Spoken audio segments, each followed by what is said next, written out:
Elections belong to the people. It's their decision.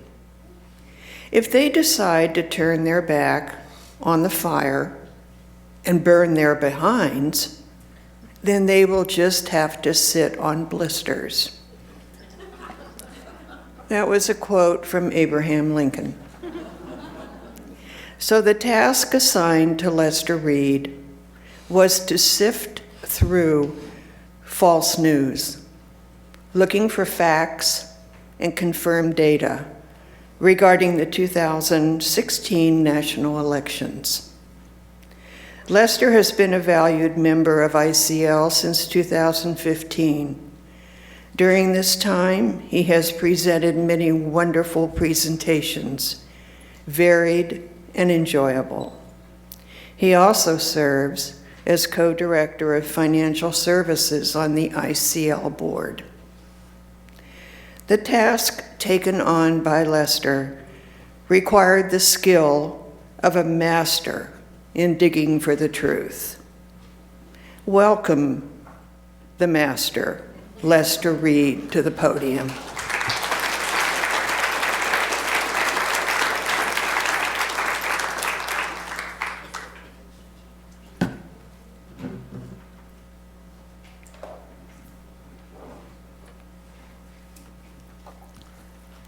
Well, not much of a master of many things, so I will take that as a compliment, but under advisement. The first part of this presentation is going to be on a review of how we really get to elect a president and what may have changed since the 2016 process, so that you can have a better understanding how it really happens versus what lots of people think happened. First of all, just a very, very brief review. All of you had civics, I think, some time ago, but the Founding Fathers wanted to have a dual federalism with equal powers to states versus the federal government. Didn't quite work out that way. The federal government really dominates, and at best it's a cooperative federalism, and the 10th article of the Constitution defines what the states have as their responsibility, and the federal government, particularly, it cedes to the state all things not given to the federal government. They formed a three-part government with checks and balances, a little different from the parliamentary systems that you find throughout the world, particularly in Europe. And they had a legislative group, which is your Congress, of course, and the judiciary, and then the executive. And the executive is the president, and he has responsibility for administering the government. He has sole responsibility for foreign policy, and he is the commander-in-chief of the armed forces of the United States. Now, it's not hard to be a president. You just have to be fairly young, and you have to be born a citizen. That has caused some consternation, but if you're, say, born overseas to a military family, that's considered to be born as a natural-born citizen. And you might remember that was sometimes contentious during the Obama period. And you have to be live in the United States resident for 14 years. Remember, a lot of the people at that time had been born in Britain and migrated here, so that was an issue that doesn't come up now. Oops, hit something wrong. Thank you, Glenelle. Without her, we would never get through any presentation. What did I hit? Thank you. I will try not to touch whatever I touch. Anyway.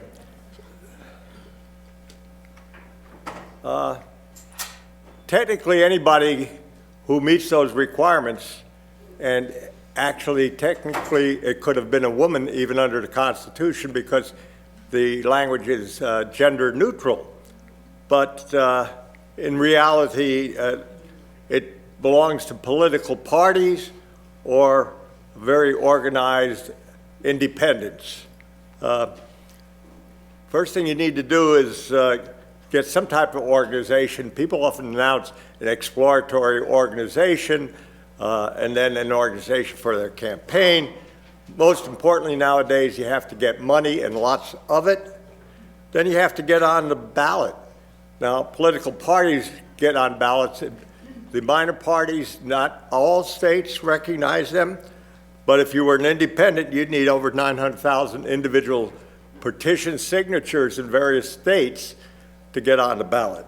So it's an arduous process. How did this all happen? Well, small states, including today, are concerned about the big states. In those days, it was a small state like Rhode Island being concerned about Virginia.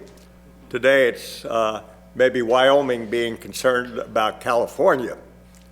The Constitutional Convention thought of many ways to structure elect the president. Everything from Congress doing it, some state legislators or governors of states doing it, and even a popular vote. They couldn't make up their mind, so they referred it to a committee. You all understand that a camel is a racehorse designed by committee, and they went ahead and fixed their own camel. It's called the Electoral College. It's not, that word never found in the Constitution. That's a process, not a place, but they have an electoral system. The system has been amended several times, basically on how we elect the president and the vice president, limiting terms after Roosevelt, and most recently about incapacitation of the president and what happens then.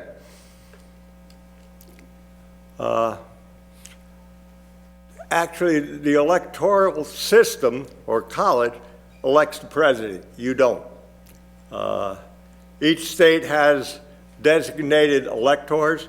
They are based on their congressional delegation, and why there are 3 extra than if you multiply it out by the states is that District of Columbia years ago were granted electors for the election of the president, although they have no representatives in the Congress. It takes a majority to win, so 270 to win, 55 in California to just 3 in 7 states in the District of Columbia. It would seem unfair, but if you think that there are 3 people representing 500,000 people in Wyoming and 20 million in California, each elector's vote doesn't represent the same number of people. 49 states have a winner-take-all position. So whoever wins the popular vote in that particular state ends up getting all the delegates. 2 states have proportional, Maine being one of them, and that's based on what portion of the popular vote you get. 21 states could have faithless electors. A faithless elector is one who is pledged to somebody, gets to Washington, votes for somebody else. It's happened occasionally. It's never altered an election, and I doubt seriously there's much chance of happening again. But those 21 states have no real law or restriction against somebody doing that. They vote on Monday after the second Wednesday in December. How they figured that out, I have no idea.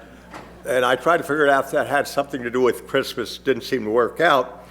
Now, if there is no winner in the Electoral College vote, then the House, each delegation gets 1 vote. The House elects the president, and the Senate, the vice president. A little bit of a problem, and the issue is it's not as simple as it seems when we vote or have the votes counted in November. We spend a lot of time electing a president. Parliamentary systems generally have time limits on a campaign, and it's all at one time, and then the prime minister of the ruling party takes over the governments of the country. But we spend 2 years, at least 2 years, people decide they want to be a president. They get that organization that I mentioned. The two major parties, which was not the idea of the founding fathers to have a two-party system, it just occurred quite rapidly after Washington was elected. They enter into primaries, and once the political parties, major parties, or other, say we had an independent run, which you've done occasionally, they go out and they're the candidates, the nominees for president. They spend most of their time beating up on each other. There's very little recently. Operation research to find dirt on your opponent is common, and there may be some idea of what they may do when they become president, but that's not quite clear. As I said, if you're an independent, you have to get a lot of signatures to get on the ballot in most of the states. Write-in candidates are allowed in some states, 34 of them, and it's unlikely that you could ever get within the 50 states and District of Columbia somebody write-in names that would be elected, but technically it's a possibility. The party nominees go through the process of getting nominated by their party. We're deep into that right now with the Democratic primary system going full speed, not much of a contest on the Republican side. Well, the small minor parties, I have some pictures of them down here, usually use a convention, and it's not much of a contest.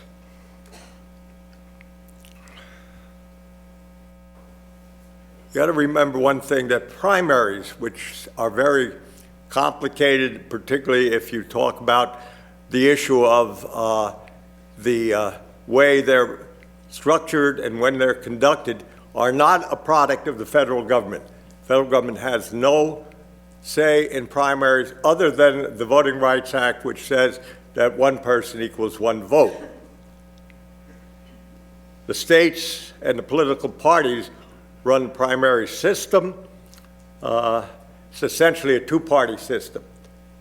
And the primary elections, the states manage them through their electoral process, and most later primaries include those primaries for people in state government as well as the president or congressional and off-year presidential things. Caucuses, we're down to very few of those now. We saw the implosion of the caucus in Iowa, and that's where you have to physically show up and stand in the corner for the candidate you want, so there's no secret ballot going on in most caucus activities.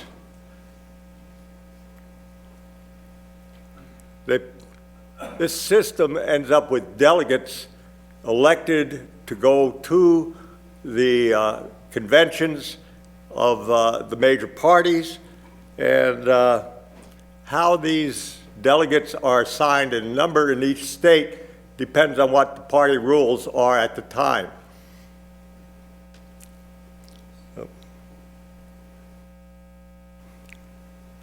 See if I can go back up one.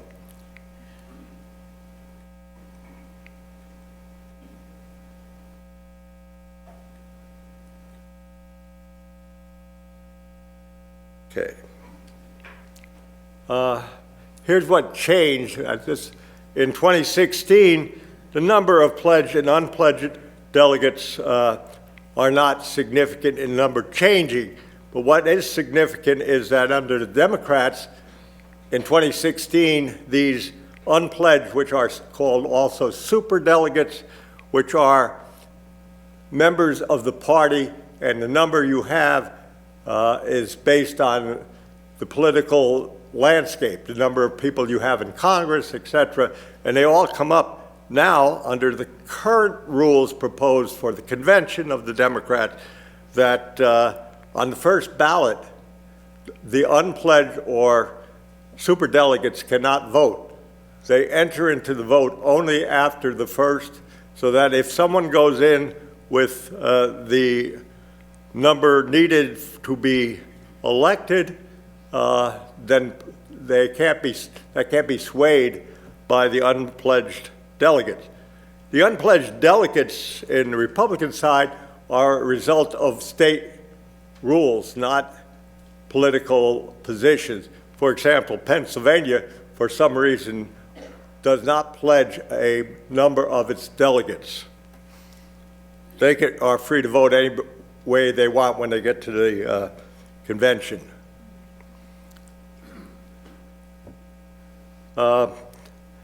Changes in the field. Well, remember in 2016, there was no incumbent president running. So it was both a open field for both the Democrats and Republicans. This time, President Trump is eligible for re-election and is running for re-election.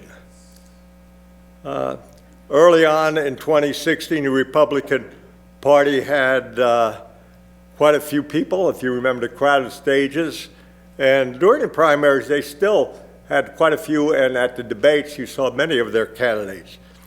The Democratic Party had only really 6 early candidates. They ended up with 3, but technically, that's only a technicality, actually 2, Sanders and Clinton, during that period.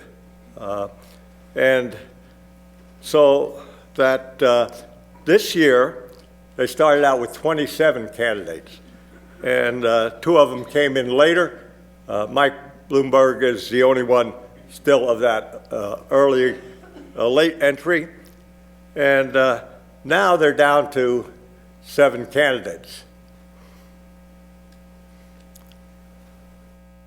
Well, there's a convention in July for the Democrats and August for the Republicans. The Democratic Party, you have to have 1990 pledged delegates on the first vote in order to become the nominee. Then after that, when the unpledged delegates come in, it's a little over 2,756. Republican convention is in 2020. They only need 1,278 of the delegates, but that's not going to be a contest at all this year because Trump is probably the only person who will have any delegates.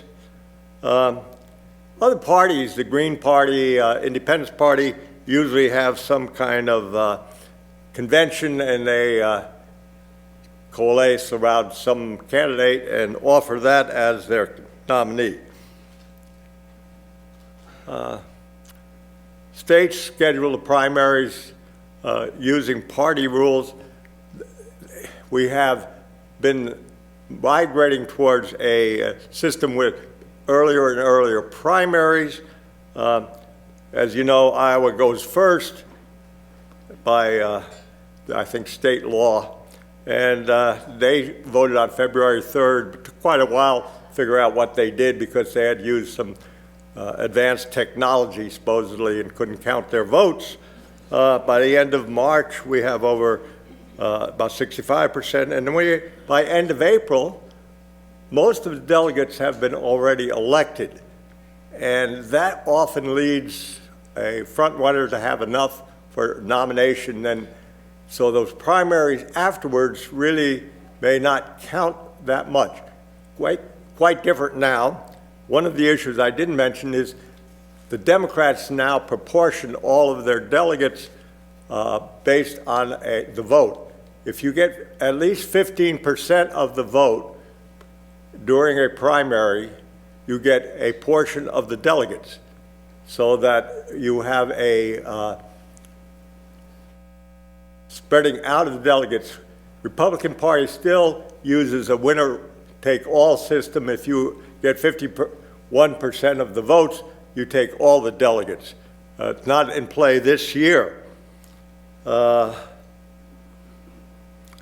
convention can be a dog and pony show with the candidate coming in has enough delegates to win. If not, it can get pretty contentious. Very interesting this year. That's highly possible in the Democratic election. Bernie Sanders has already signaled that he will challenge the rules of the convention so that the candidate with the most delegates is the nominee, and there will be no second ballot or any voting by the unpledged delegates. He learned his lesson in 2016 when all of the unpledged delegates that could vote on the first time, and they all signaled early on that they were going to vote for Clinton. And so this year, he's already taken on that issue. The first rules in the convention will be to vote on the rules. So we'll see what happens if he goes in leading but doesn't have 1990. What's happened recently? Well, this is the current slate. You can see that the various delegates fished in different ways in each one of those. But Sanders was in the top two and has had, right now, claims to have, and does have, the most momentum going into the other elections. Bloomberg has not been on the ballot in any of the early states, or will be not on the ballot until Super Tuesday. Whoops. Good thing. All right, Lester. Okay.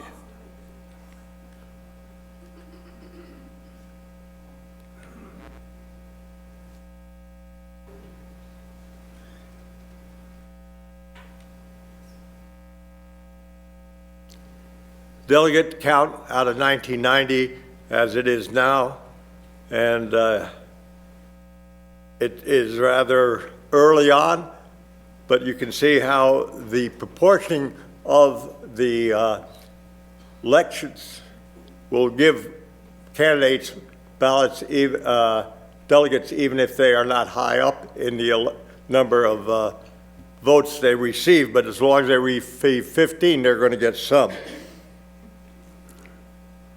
Okay, what's going on? I would say that you need 270 in the Electoral College to win. You can play the blue, red, and swing states. Each person that looks at it has a different setup, but basically they say out of the sure Democratic votes, considering that California is one of those blue states, they'll have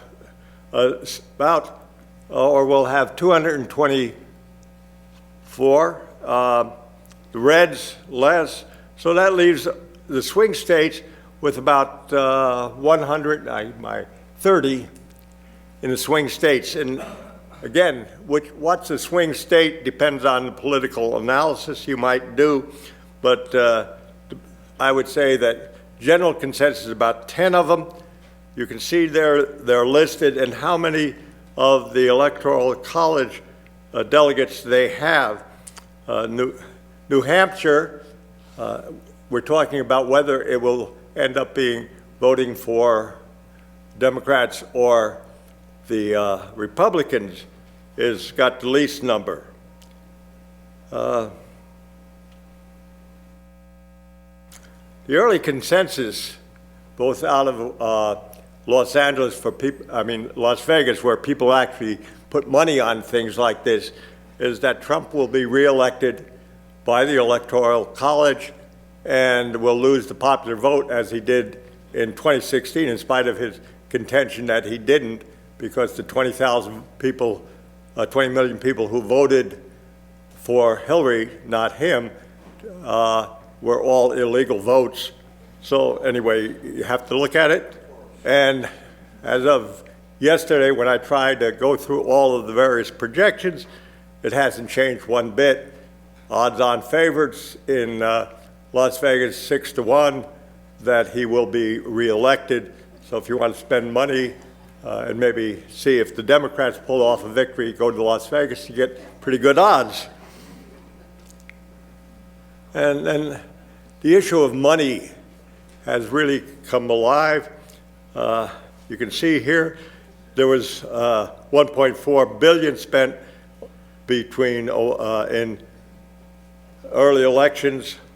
Last time, Clinton and Trump, there was 2.4. This doesn't include the amount of money spent in the primaries, and it looks like this time we'll be spending $2.8 billion in campaign money. Where does it come from? Obviously, major donors, people who have enough money to kick in to them, and they also donate to the party, and the party donates back to the candidate.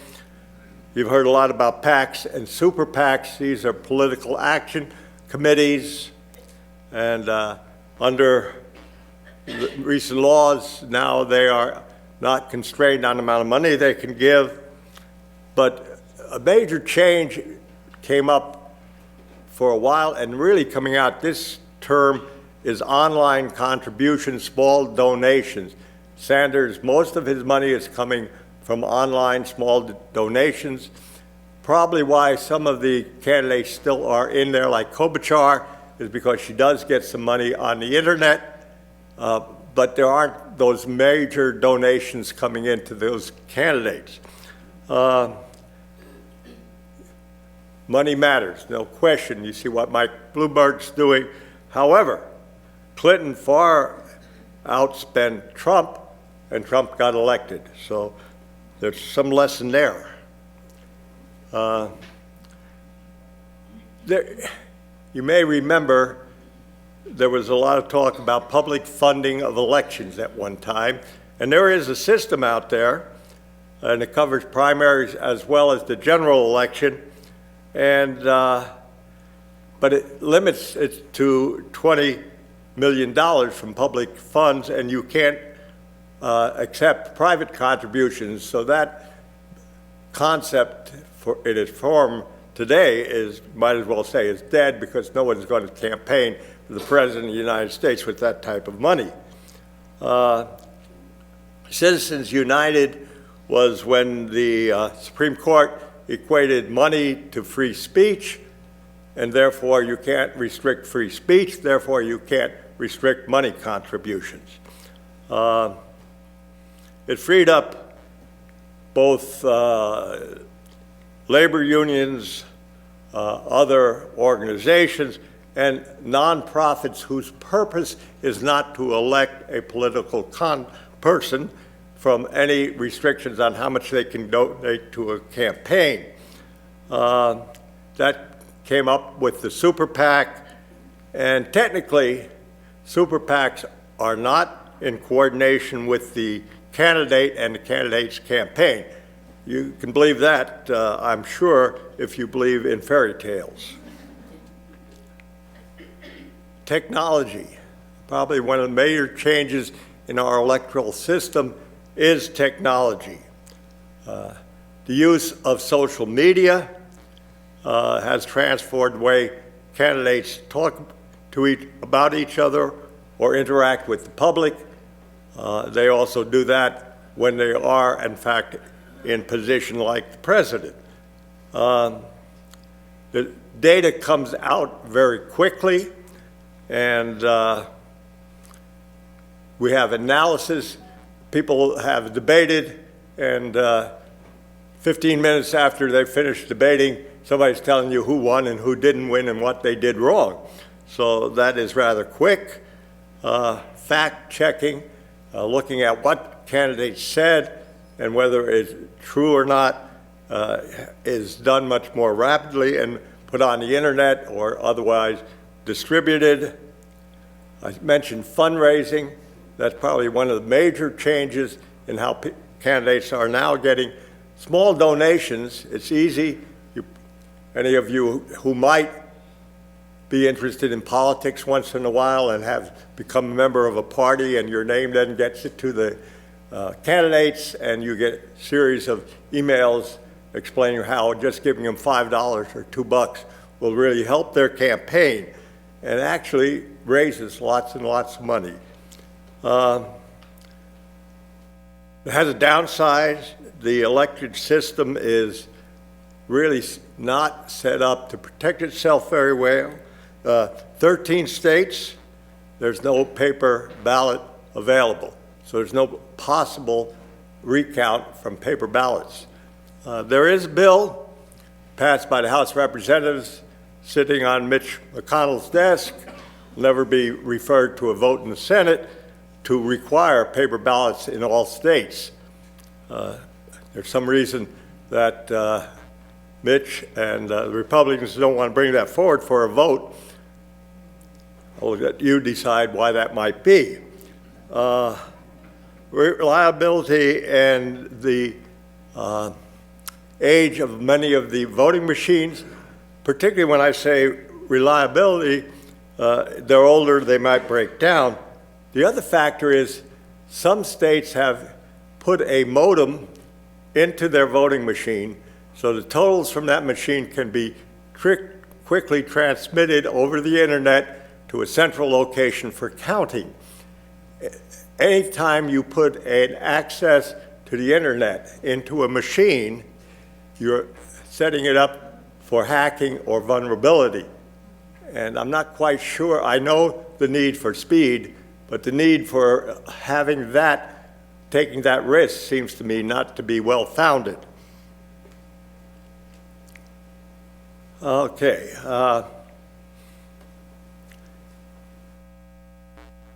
Some other factors that we want to talk about is the early voting. People will be voting in the election as early as 50 days before the November election. And there's 30 states have now no excuse early voting. And 3 states, including Oregon, are the vote by mail states, so they are sent in earlier. We have 18 states that don't have the early no excuse allow absentee voting. You have to say you're not going to be in a state to get a ballot to vote early in those particular states. All states allow military voting. All of that takes place early. If you're in Afghanistan and you want your ballot to get in, it's going to get there before the November date. And in 2016, 40% of the votes cast were early votes, and some states 50. Projections here, we're probably headed for a time when at least 50% of the votes will be before Election Day. Foreign interference, okay?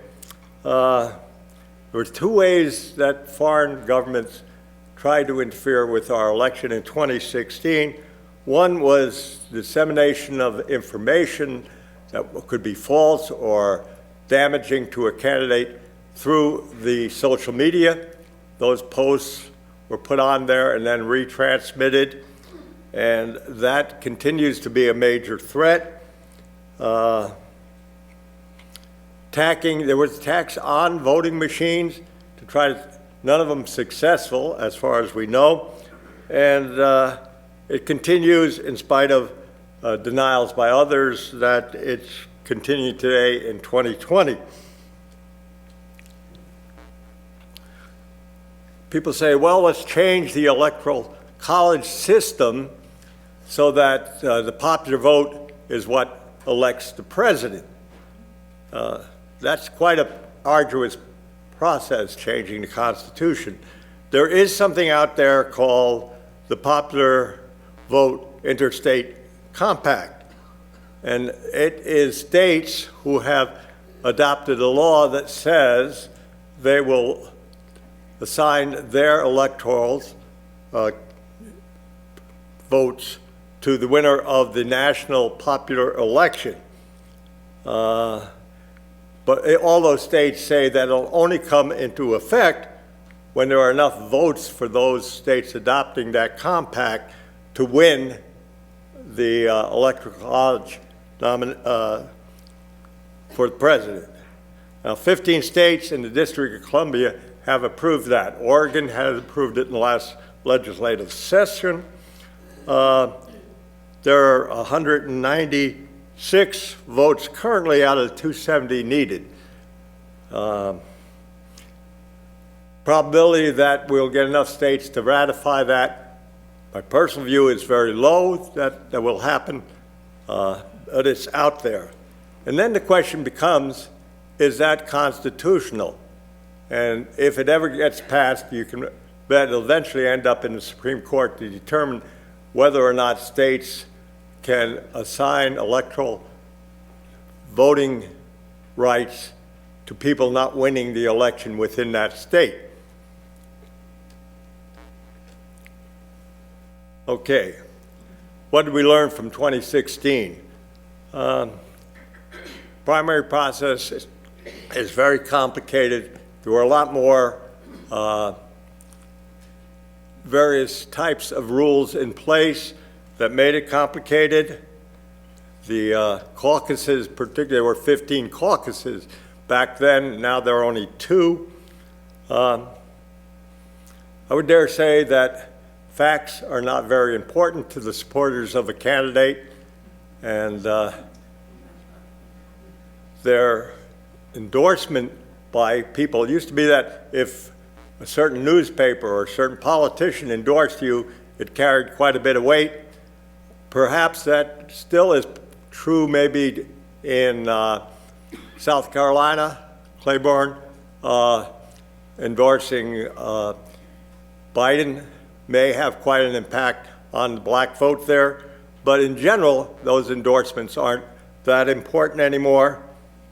Guess what? Mainstream media often gets it wrong. If you recall, when I talked about this in 2016, Trump could never become president.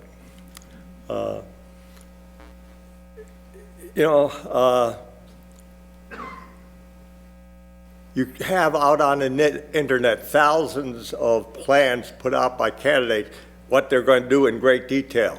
I'm not sure how many in this room have read all those plans, but I don't think they make much difference, and people listen to their candidates based on sound bites and short ads.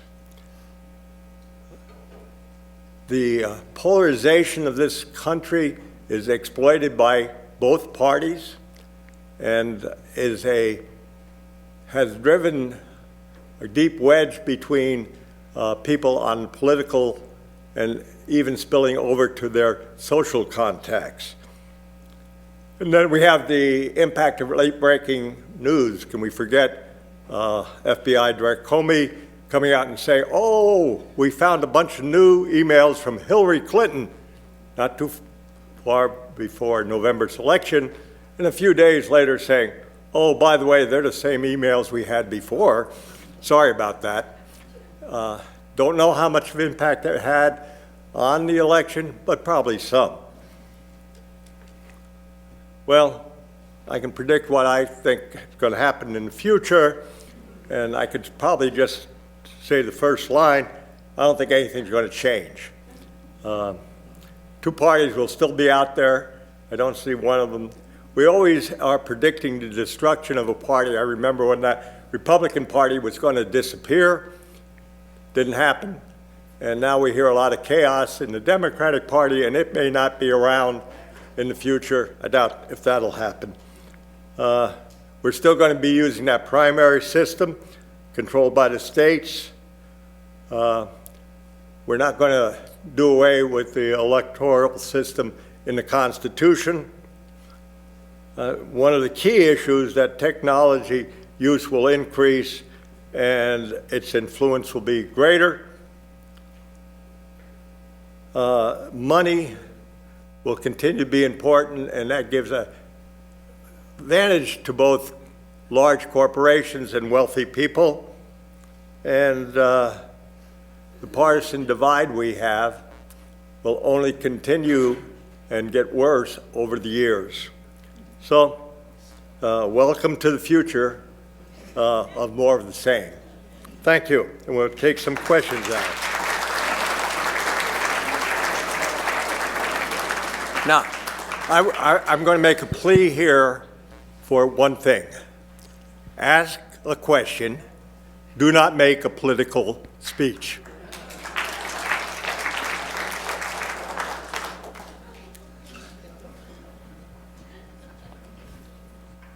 Jinx, over here on this side. Les here. Oh, there you are. Yeah. I get kind of cranky about not being able to really participate in the primaries because we are so late in the process. We have Super Tuesday. What's the possibility of having regional primaries so we get to play too? My hearing is bad. Could you interpret it? Is there a chance of regional primaries simply to enable people from states like ours, which get into the process much too late to be influential? Is there a chance of regional primaries? I don't think that anything is going to happen to reduce influence of all of these people. Can you talk within the mic? Oh, Thank you so much. sorry about that. The influence of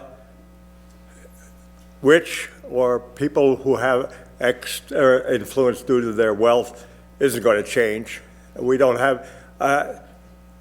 see a revision of any of the rules by the Supreme Court, and I'm not sure the way the Congress is structured, anything can be done about any of it at this time. Okay, right over here.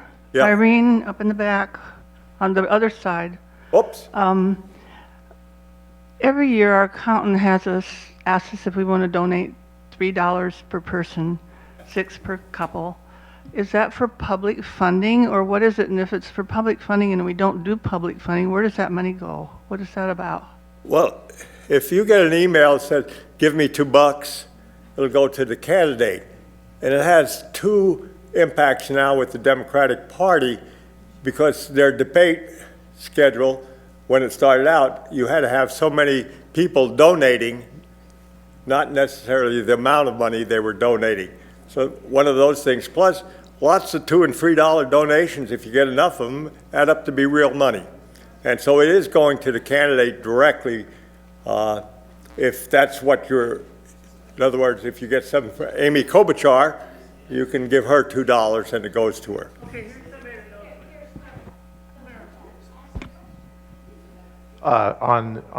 When you file your tax return, there is a little box that says, do you want to donate $3 Oh, to an that election fund? that goes, good question. I know it's on the form. I have never checked it, so I don't know what it goes to. Does anybody else here may know that? I think that is part of the public funding amount. In fact, that's true. Now I think about it. It goes into that $20 million amount of money that no one uses. Jeanette, thank you. It seems to me that with the two-party system, and it was intriguing to me that you said that was not part of the original plan, to have the two-party system, but it has become, in my mind, unworkable because they just vote against whatever the other one wants. Is there any chance we can just get rid of the parties and start over again? Well, I think there's a lot of vested interests in keeping the parties. What they thought they were doing at the beginning was that a popular vote through this electoral system would vote for candidates. And one that got the most votes would be the president, and the one who got the second most votes would be the vice president. Turned out that didn't work too much because they weren't at all compatible people, and it didn't, so we changed that, and although Washington, you could say, was a consensus candidate in the nation, right after that, people were battling between them, and they formed political parties in order to support their candidacy and organized throughout the colonies, the 13 states at that time.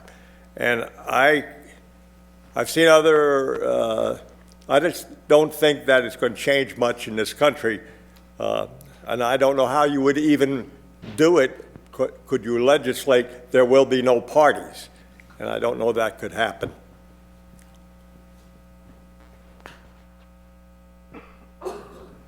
That's, Yeah, here's a hand. Yeah. Don't forget to raise your hands because my mind reading capabilities are really low this morning. It's not going to do away with parties, but one thing is the rise of unaffiliated voters. That continues to be the case in Oregon and other places. So I think that's a pretty significant trend. But I also want to say I think the Electoral College is probably misunderstood in this country, but in other countries, nobody would realize that the difference between the popular vote and the electoral vote. So this is just a comment that in other countries, no one really understands that Trump did not win the popular vote. That wouldn't even make sense to someone, and it's really hard to explain. well, most Western-style democracies, which are also in Japan and other places, so I don't want to use that specifically, often are on the parliamentary system. And I'll mention that in my next presentation, some of the things that happen that. But there you're voting for the party, and the popular vote from the various places where people are standing for election in that party get elected, and when the party has the most or forms a coalition government, then the leader of that party becomes the chief executive as well as a member of the parliament. We didn't want that system, apparently, and we decided to have a checks and balance system where the executive, who might have been the king under at least one proposal, is checked by the legislature, both of whom are checked by the judiciary. And so I think that, yeah, the popular vote counts in a way, but not in the way it does in the parliamentary systems. Okay, back here. Yep. So I was curious, do you know in 2016 who Vegas had the odds on to win in 2016? Just wondering. I got everything, but who, the question? Las Vegas. What Las Vegas thought about the 2016 election, just out of curiosity. I don't know. Okay. Well, there seems to be a lot we don't know, but you're really helping us a lot this morning, Lester. Is it time now to take a 10-minute break? Yes, thank you.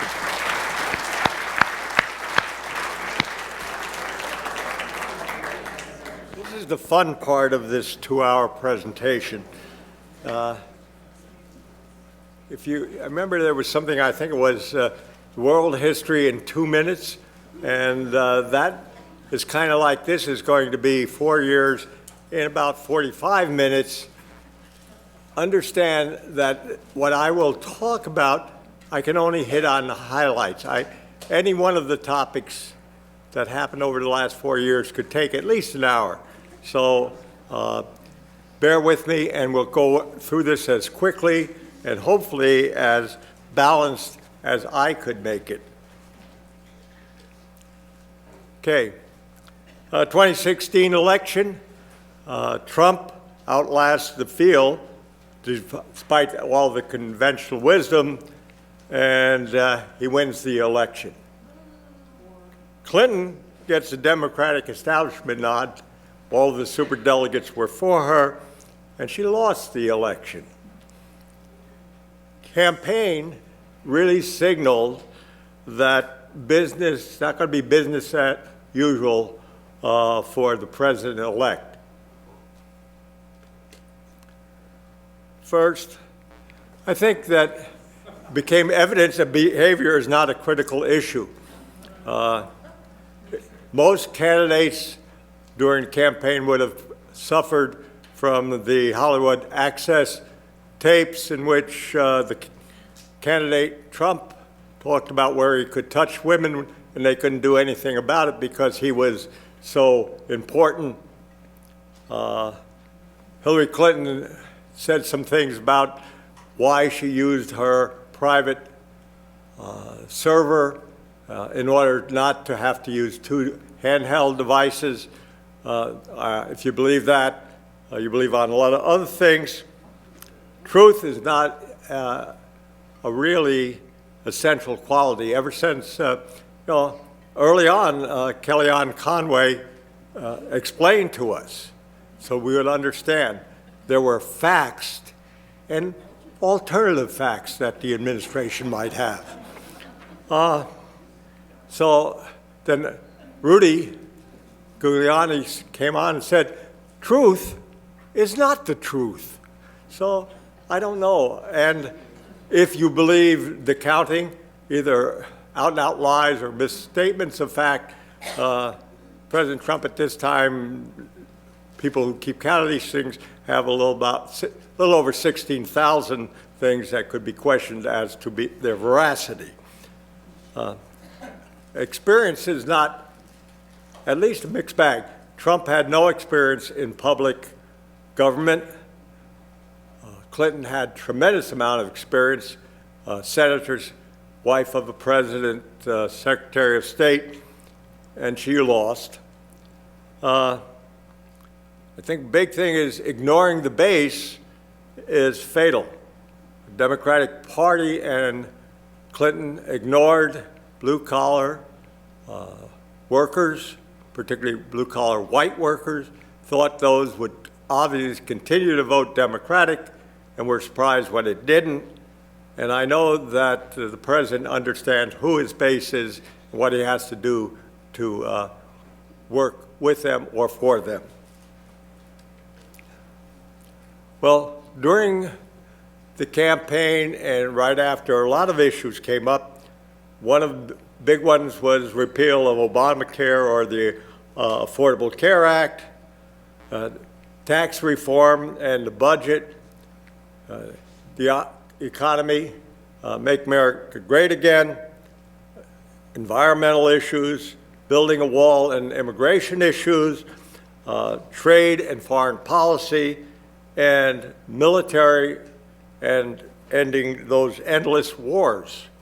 I'm going to try to talk a little bit about most of those in a capsule form. Healthcare. Early on, the Republicans attempted in the House to repeal and replace the Affordable Care Act. Prior to 2018, when they had control of the House and the Senate, they failed to repeal it. You can remember the vote by John McCain that sank the Republican Senate effort to repeal Obamacare, and since then it remains the law of the land. But the administration, through legislative and executive action, has gone about to fairly well gut parts of it and negate the impact. One of the issues that remains big thing is prior existing conditions, which the president has said that he will support. However, the Department of Justice has joined with several Republican states that are in court now to declare the ACA unconstitutional, and when that would eliminate the prior condition provisions of ACA, and there's no plan to do anything about that. Right now, the Republican and this administration says they'll give us a good plan in 2021 after Donald Trump is reelected. Democrats, well, they're all over the place. The moderates, they want to keep the ACA and improve it and then add a public option, which is a government managed option, which people could buy as you'd buy your private insurance now. On the other side, liberals, Bernie, Medicare for all. Now, the most conservative and least amount that would cost, as I could find, is $20.5 trillion over 10 years. Most estimates are in the $30 to $35 trillion. The question of how you would pay for that is out there, and I'm not sure that candidate Sanders or Warren have a good explanation how they might do that. Tax reform and the budget, that was a big issue. Trump said when the tax revision came along, the rich will not be gaining from this at all, from this plan. So anyway, December 2017, the Tax Cut and Jobs Act reduced the corporate tax rate from 35 to 21%. That's a permanent cut. Would have to take an act of Congress to roll it back. Individual cuts, which were temporary, in December of 2025, they go out of existence. That was due to the reconciliation rules in the Senate and whether a filibuster could block it. Republicans say they plan to reinstate those in 2015. Of those cuts to individual tax rate, 20%, top 20% get 2/3 of those benefits, because people much below that often are not paying any taxes to start with. So if they're not paying taxes, hard to see where a tax cut benefits them very much. They modified the individual deduction and increased the standard deduction. Some of the things they did in that was limit the amount of money you can take off for state taxes. So high state tax states people are losing part of their deduction. And they included a 20% pass-through, which is that if you are declaring your business activity on your personal income tax, 20% of your profits are not taxable. So actually, we got to say is that said they were going to change the tax code and do some cutting, and they achieved that. To pay for these tax cuts, they forecast a 3% gross national product growth. Trump in 2017 said, I personally think we can go higher. Well, the track record is that they almost got there in 2018. 2020, it's about 2.2%. And when we start talking about the deficit, that is part of the issues, that tax cuts were not met by an increase in spending by people or growth in gross national product. What do the Democrats want to do? Well, they're talking about, these are the candidates for presidential primaries now. They're going to reinstate corporate and higher tax brackets to at least the pre-Trump levels, change the tax code to increase corporate and high earner taxes. Elizabeth Warren keeps talking about her wealth tax in terms of pennies on the dollar. Actually, what she's talking about is 2% tax if you have an income of $50 million. Now, I know everybody in this room is a little nervous about that thought, but, you know, that's the way it is. We ought to pay our fair share, I'm sure. And 6% over $1 billion, so that's only probably one of two of us. Federal's appropriation budget 2020. Remember, when the budget doesn't get passed or the debt limit doesn't get raised, all sorts of things happen. Particularly when there's no budget, the government shuts down. I think Congress has kind of learned its lesson and is not too anxious to do that very much. So they did pass one in December 20th, at $1.43 trillion. This is the appropriation budget. Do not get it confused with the federal budget, which is $4.5 trillion, which includes mandatory expenses such as Social Security, interest on the debt, et cetera, et cetera. But anyway, this is what funds the government basically. It's over 2,000 pages long, so if you haven't read it all, I can understand that. Military increased $22 billion in that budget, and non-military $27 billion. It was passed in a bipartisan way with Democrats voting for it, as well as Republicans. Historically, Democrats have been known as the tax and spend party. I would submit maybe the Republicans now are cut taxes and spend party. Sorry about that. Federal deficit and debt, as I said, the deficit continues to rise. We're looking at a 2020 deficit of about $1.1 trillion. And that's with this 4.5 total federal spending, we take in about $3.5 trillion. So there's where that $1 trillion occurs. Our debt continues to grow and quite rapidly. As you see now, we're going to be about $24 trillion in debt.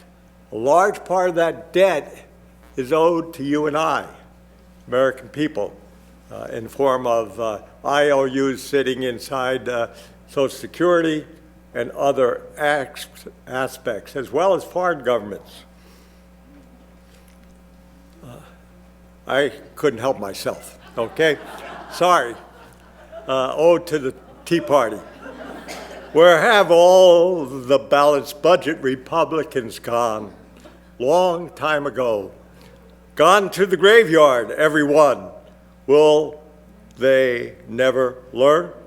Well, Pete Seeger probably is turning around now, spinning, but that was my point, is that it was so long ago that the House of Representatives passed many under the Tea Party leadership and when they were under Republicans to pass a constitutional balanced budget amendment. I hear no discussion of that any longer.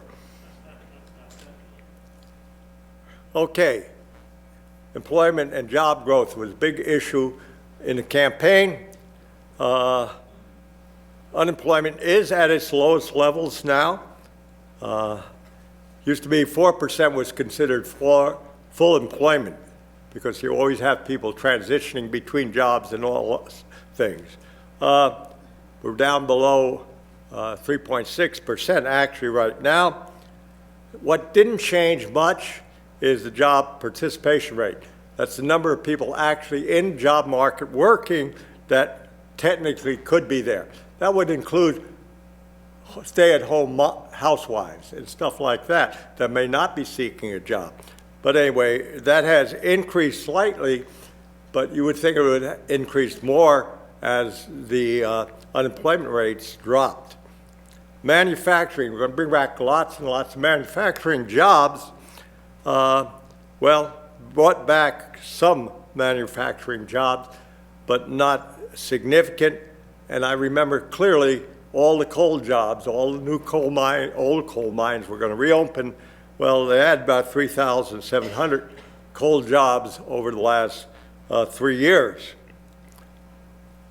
Even with a good economy, although poverty has dropped, 12% or 38 million people are living in poverty in this country, including 12 million children. Just for a gauge, poverty level for a family of 4 is just over $25,000. Now, try to raise and live on $25,000 with 4 and have a rather meaningful life. That's pretty difficult. Warren wants, wages, remain flat. Some analysis shows that they increased 18 cents. I don't know how you figure that and what the average wage is, but basically there's been no increase in wages, although there is a very low unemployment rate. Wealth equality has been a tremendous issue in this country long before the Trump administration. And what has happened, it's been aggravated by the tax cuts. Top 1% have 40% of the wealth of this country. The next 9%, 37%, so the top 10% have 77%. And I would dare say that everybody in this room is in that top 10%. The next 40% have somewhere around 22%, and the bottom 50% of this nation has 1% of its wealth. 3 people, Gates, Buffett, Bezos, own over $26 billion, and that's more than wealth owned by the low 50% of this country. It is something that's almost a ticking time bomb out there. As if you take the trend lines, what has happened that the top 1% have increased wealth rapidly, and the last 90% dramatically dropping. And so we're somewhere along the line there may be a reckoning. That's not a good sign.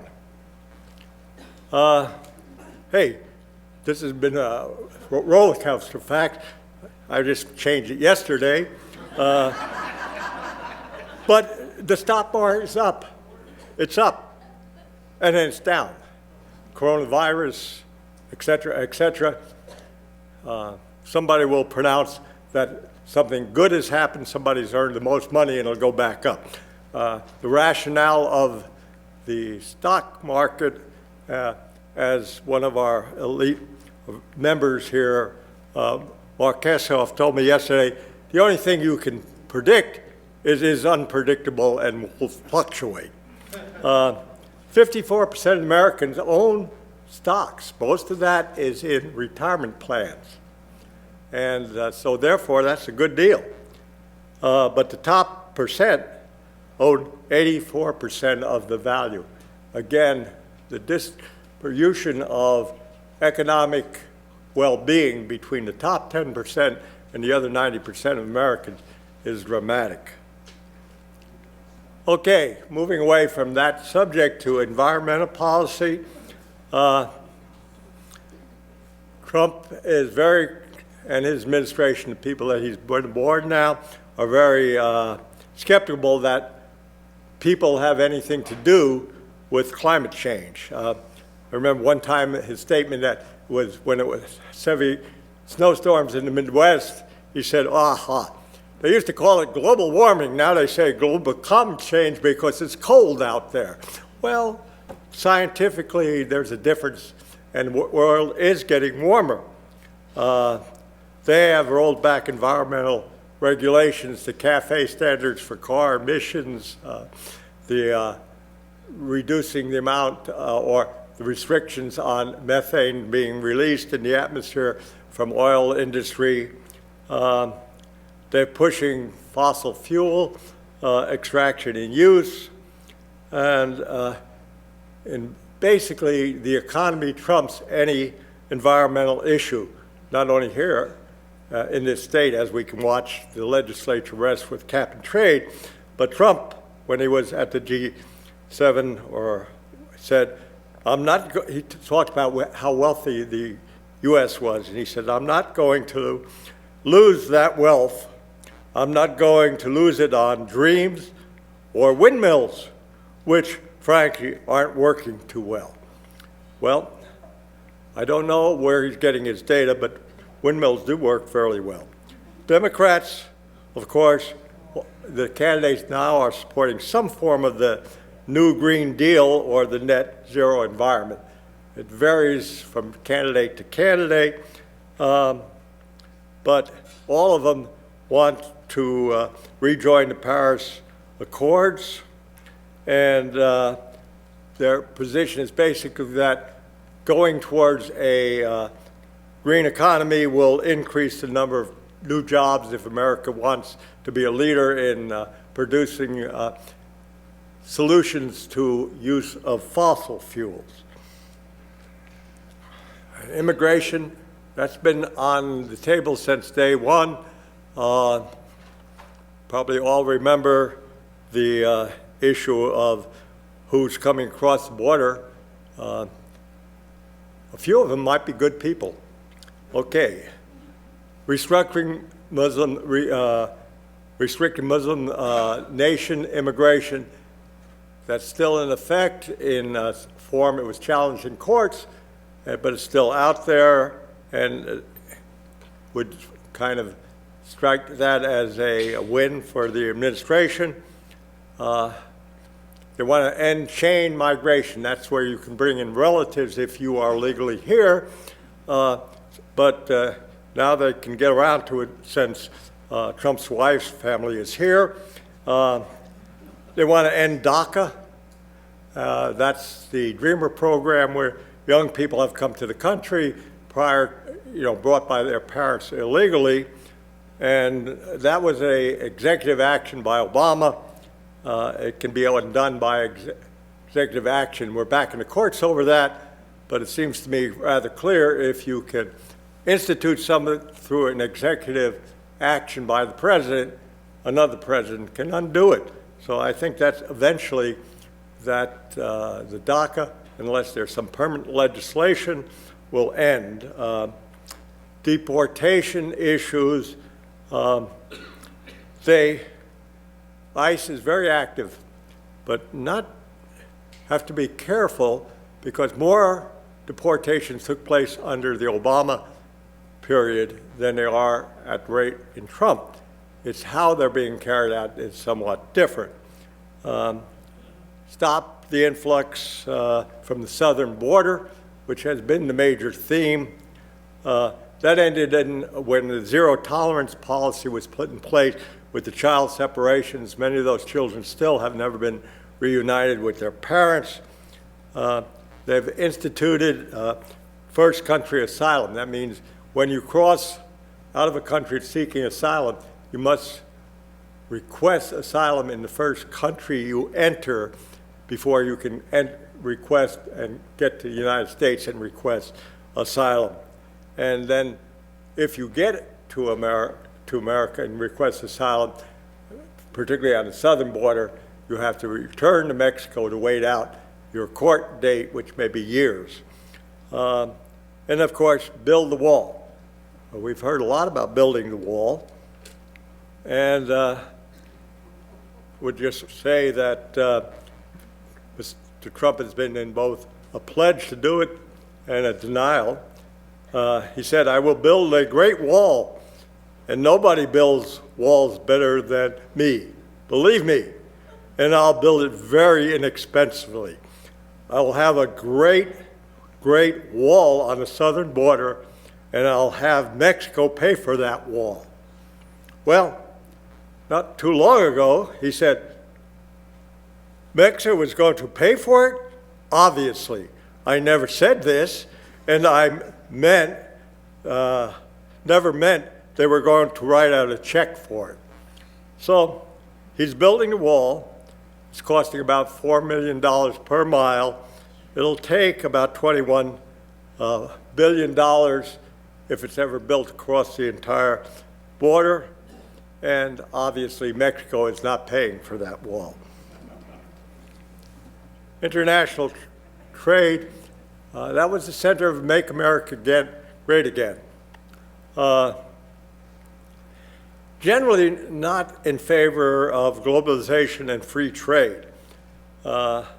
He's liberally used tariffs as an economic weapon, everything from steel and aluminum.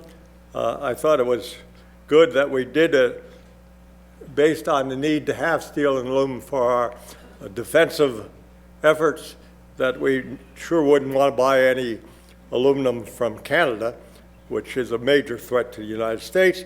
But so he did hold on and did make good on the promises to get rid of NAFTA, and now it's the U.S., Mexico, Canada trade agreement, and that had bipartisan support. All but Bernie Sanders of the Democratic senators at that time, Harris was also a senator in the mix, voted for it based on the fact it was better than NAFTA in protecting American workers. One of the issues with the agreement is its absence of any requirements based on environmental issues. He has signed the first step in China Accords after a series of sanctions. That involves buying more American goods. There's a lot more involved, and that's further negotiations. It remains to be seen now, particularly with the coronavirus issue, how many soybeans China really is going to buy from us. And he has and worked on bilateral agreements with the EU, UK, particularly since it's withdrawing from the EU, and Japan. So the president has carried forward his plan and has achieved a lot of those issues on bilateral and trade agreements. Foreign affairs, this administration has remembered the president is responsible for foreign policy, and that's constitutional provision. And in Israel, he's moved the embassy to Jerusalem. He's green-lighted Israel's annexation of their settlements in the West Bank, which historically, until this point, had been a no-no in the national court.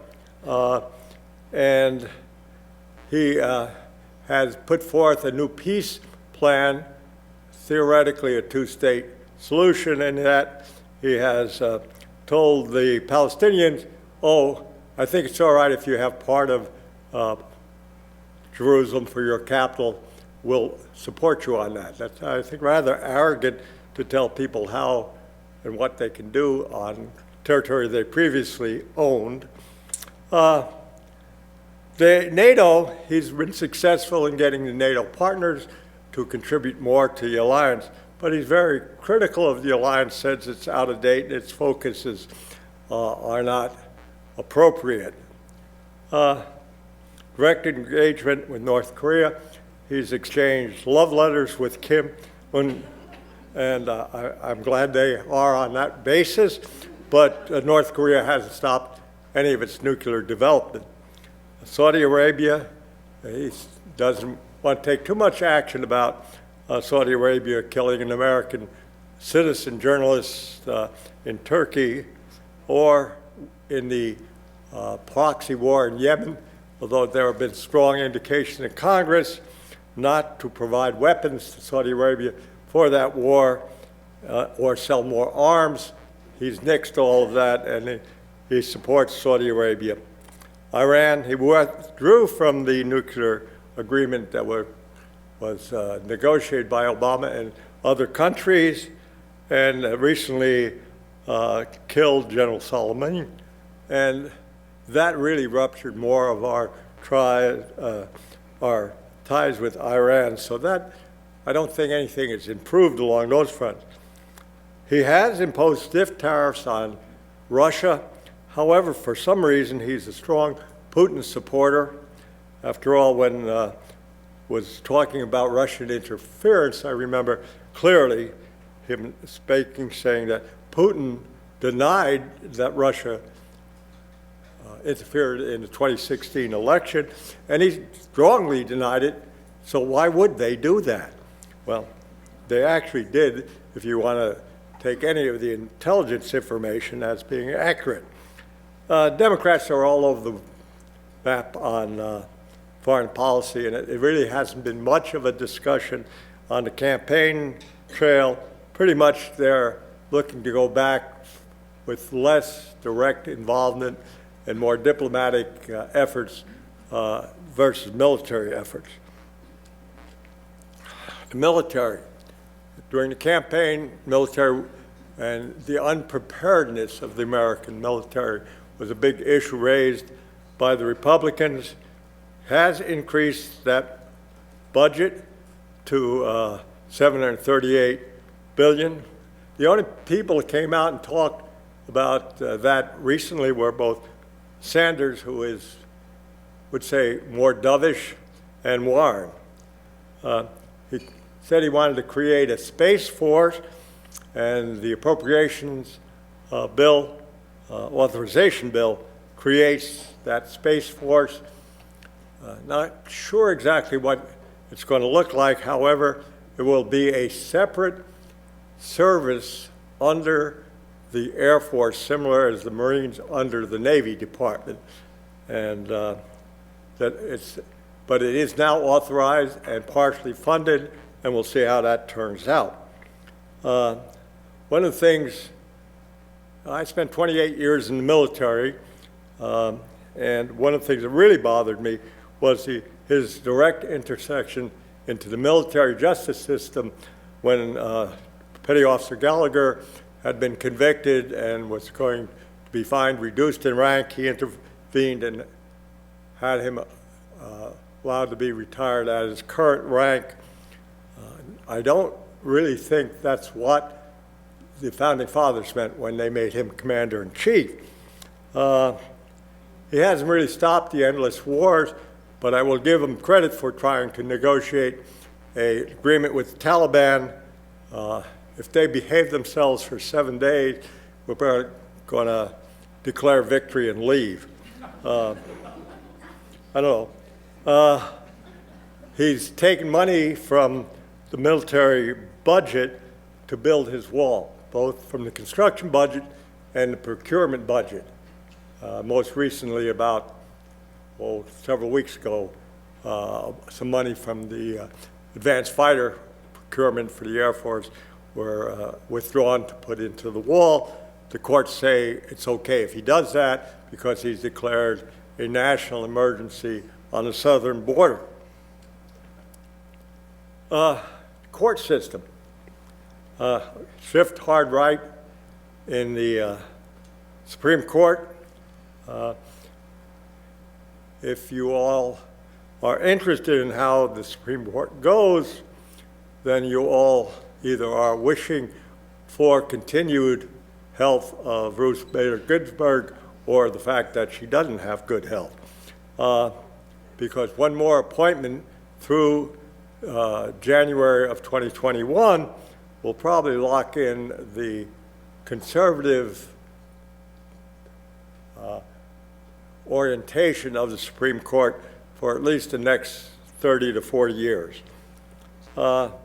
Federal courts, his policy and pursued and supported by the Republicans in the Senate is to appoint conservative or as written judicial philosophy judges. As written means interpreting it as the Founding Fathers wrote it. Interesting when you talk about the Second Amendment and assault weapons, how they knew that was going to happen, but it's okay. He's reported 50 court judges at circuit level, and he has the district court judges over 130, and his rate of appointment at this time is the fastest most of anybody. And that came about because in the latter years of the Obama administration, they couldn't get any of them appointed until, because they could be filibustered. Harry Reid changed the rules, or had the rules changed, so that only a majority vote was needed to appoint a judge. Now that the Republicans are in firm control of the Senate, and some other changes allows them to make those appointments and pass them very quickly. So that's an expedited process. Some other issues, education, they're for choice and profit providers. It was interesting at a State of the Union, you had to be sensitive to wording when the president said, no parent should be made to send their child to a failing government school. Word government school versus public school is very, very interesting. Just think of what many Americans think of a government-run anything, potential government-run health care, or how the government runs any other thing is a disaster. So anyway, I think use of, and I think we'll see more and more of that when we'll hear of government-run schools versus public schools, which Betsy DuBois is not much of a fan as Secretary of Education. And then Democrats, they want free college and debt forgiveness. Now, I don't know how anybody expects that we will have free public college. The federal government does not run the education system. States do. Look at Oregon, and the universities in Oregon all have different tuition rates, etc. Across the nation, it's totally different, and the federal government is not going to have the capability under the reserved rights of these states to walk in and tell them how to charge for public education. But it sounds good, okay? And they might be able to roll back some of the government loan debt, but then how are we going to pay off, for example, private lenders? So it sounds good. Support common sense gun laws. That's a big thing you hear about. And yes, the House under the Democrats have passed some background check laws. Again, over there, waiting for Mitch McConnell to bring them to the floor, which isn't going to happen. I mentioned parliamentary behavior before. It seems we are moved from a system in which the checks and balances between the administration and Congress have been weakened, and that what's more important is how the party wants you to vote than an individual wants to vote. And the majority leader, who is the leader of the Senate, has always been a powerful position, but no one has fine-tuned that power the way Mitch McConnell has. You can remember his statement is he's never going to allow a vote on a bill that the president has not said in advance he'll sign. So that goes away a little bit of the checks and balances. A whole bunch of things we can't cover. We don't have enough time for those. Of all of those, the one that troubles me personally is the direct interference by the president into the Department of Justice. And that has, the Department of Justice has been always viewed as bipartisan and not siding with either political party. And that's obviously not true. There's always some bias there, but now I think it's at a greater level. The rest of them I'll let go for the moment so I can talk about the special counsel. Went on for several years. Robert Mueller finally released his report. He clearly states that, yes, Russia did try to influence the election on the part of Trump. that there was no evidence of collusion, although people within the Trump campaign did seek to get information from Russia. But in obstruction of justice, since the Department of Justice does not allow an sitting president to be indicted, he did not rule on that, but he did state that if they found there was no obstruction, he would have said so. So that does not exonerate the president, as the president would have us believe. Republicans said it's a waste of time, money, and it clears the president. And you might argue that's true. Democrats said it clearly shows obstruction of justice. However, they did not use any of that evidence in their approach to impeachment. And quite frankly, I don't think anybody cared. They were tired by the time it got released. Everybody was waiting for a big bombshell, which never occurred. Then we went to impeachment. Third president to be impeached. Remember, Nixon was not impeached. He resigned before the vote was taken. It's been a partisan effort. The House voted on the two articles, abuse of power and obstruction of Congress. And America was as divided as before with that partisan vote. The Senate, which then needs to vote to remove the president, requires two-thirds vote. That was never going to happen. It was impeachment was not going to result in removal of the president. You could argue, why did they insist on doing it? I don't want to get into that. Partisan vote to acquit. One Republican, Mitch Romney, voted to remove the president on one article, and he's paying rather dearly for that with the animosity he has created among the Republican Party and the president. Well, does anything really matter what happened in the last 4 years? If you look at the polls and the president's approval rating, he did go as low as 35% and as high as 49%. The low was what involved shutting down the government. It didn't last long. The average, if you do the math over, it's about 40%. Soon as he was impeached, it went up to 45% approval.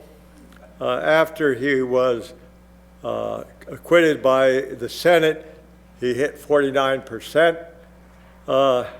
Came back down now to around 44%. If you take all the polls, there are sites on the website that you go on the internet and find that average out these various polls. If you look at the Rasmussen poll, more than 50% support him, and others down in the 30s. But it's not that number that really signifies the divide in this country.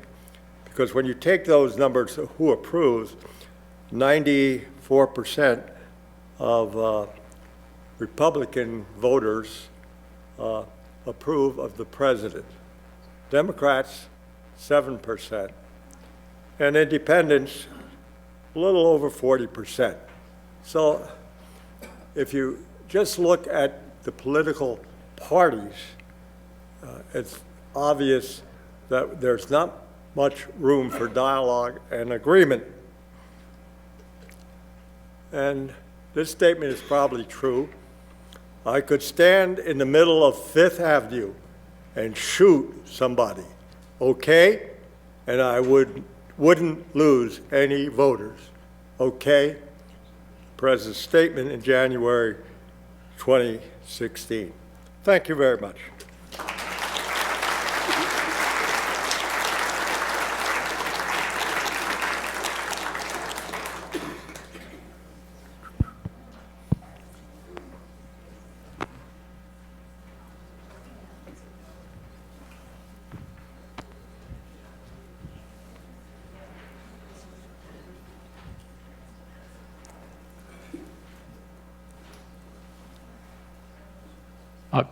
Hi, this is Eric. I was interested in your comments on the increasing deficit.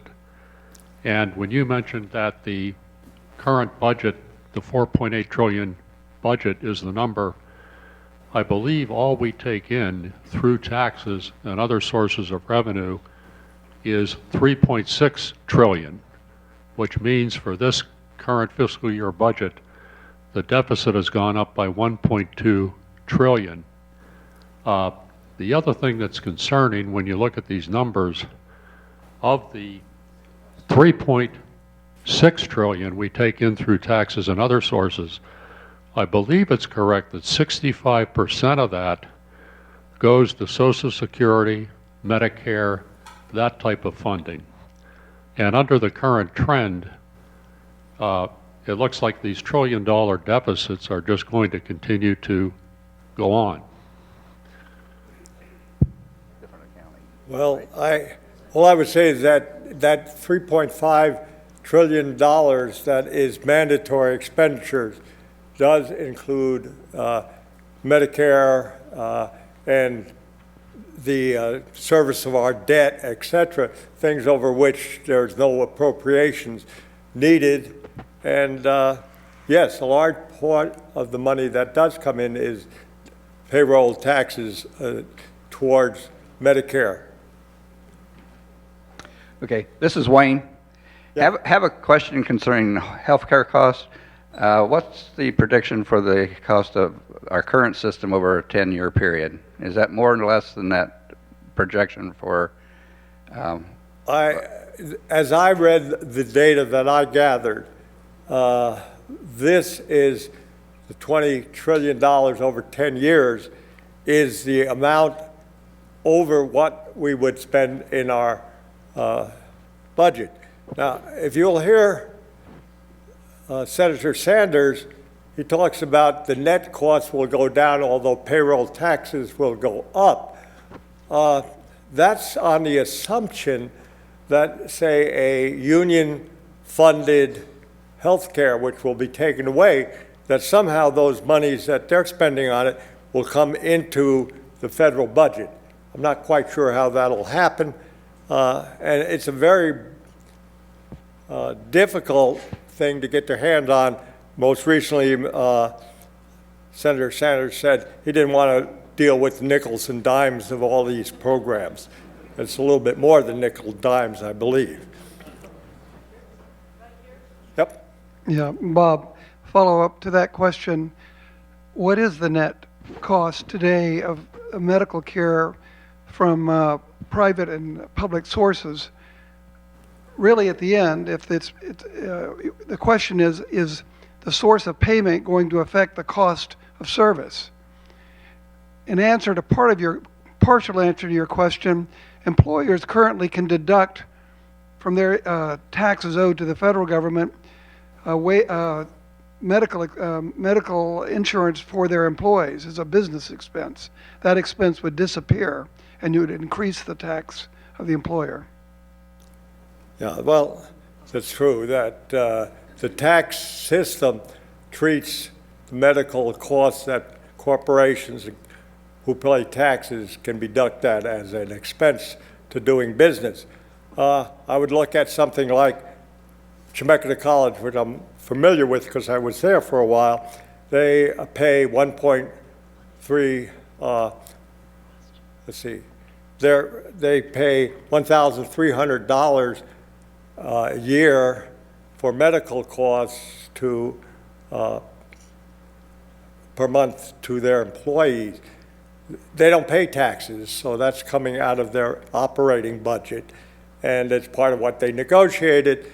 If they didn't have to provide insurance to their workers, I'm not sure that public money would flow back into the federal government, but again, it's unknown as exactly how it will work.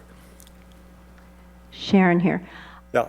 How would you elect someone? I've read a lot about the debt, and that's one of my main concerns. How would, and the conclusion is there is no way anyone that's going to reduce the debt can be elected.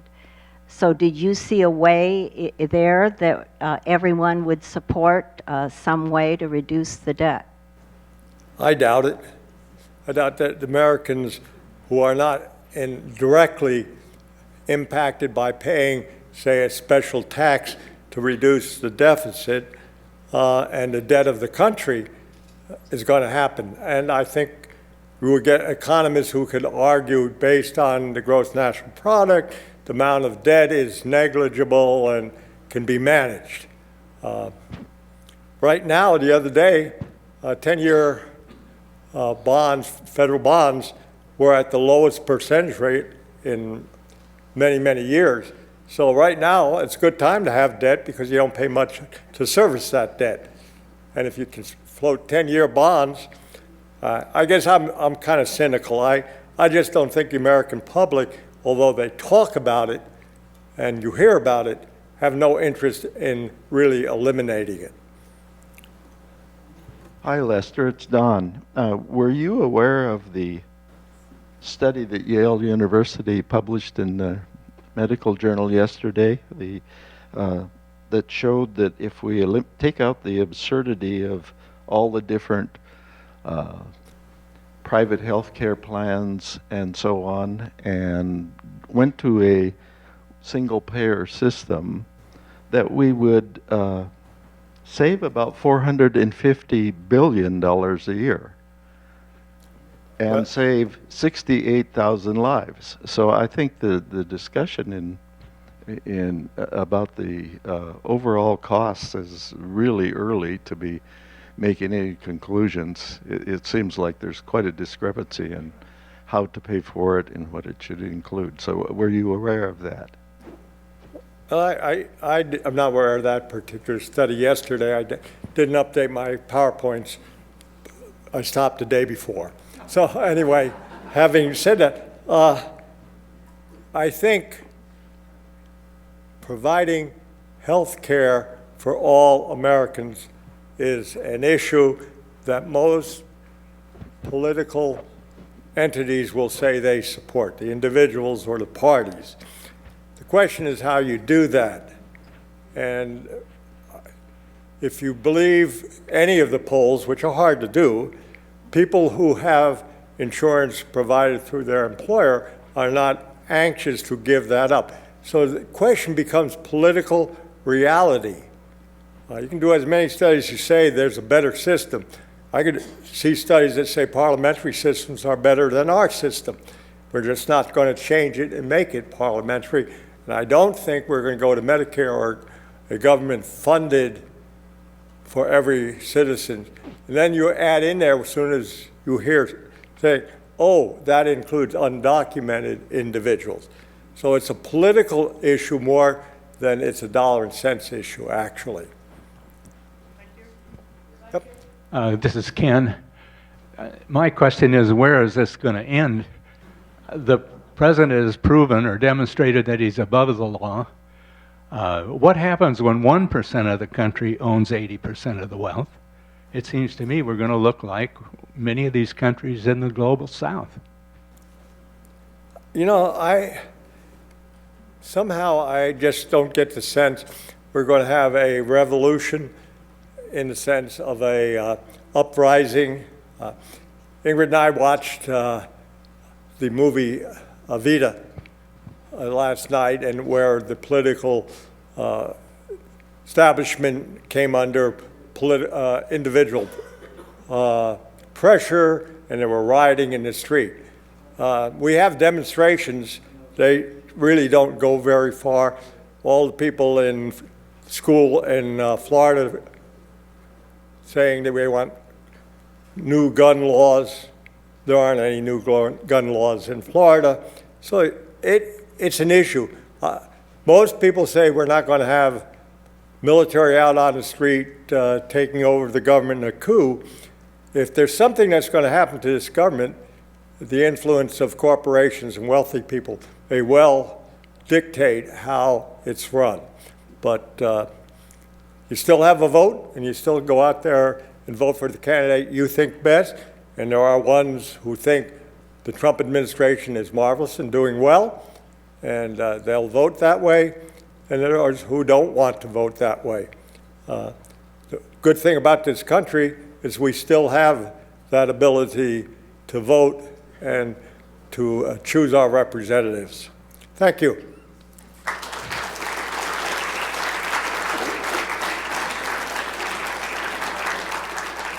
Lester, I just want to say thank you for everyone. You were masterful in your presentation, as usual. Thank you so much. Okay.